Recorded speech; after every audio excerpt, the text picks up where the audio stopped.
will the Secretary of State actually, who's obsessed with renewable energy, be honest with the British people? Because the truth is that the offshore wind turbines bid today are some 20% above current prices. The floating offshore wind is some 3 times the current prices. His own department, Madam Deputy Speaker, say that actually this requires subsidies of some £1.5 billion a year. That's before the extra transmission costs, before the constraint payments, before the compensation payments for blighting the countryside of my constituents, and before the cost of backup when the wind doesn't blow and the sun doesn't shine. So why would the Secretary of State be honest and tell the truth that renewable energy is more expensive, not cheaper? Secretary of State. I have to say that I'm interested in the honourable gentleman's intervention because his manifesto is basically for higher bills and to make people poorer.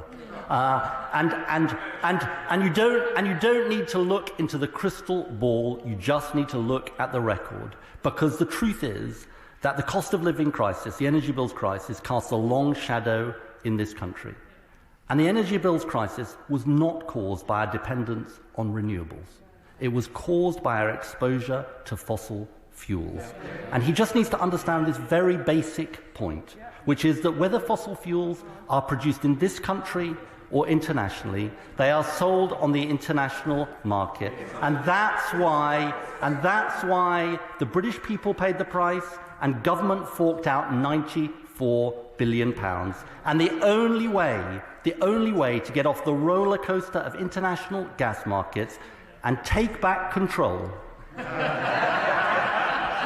is to become a clean energy superpower.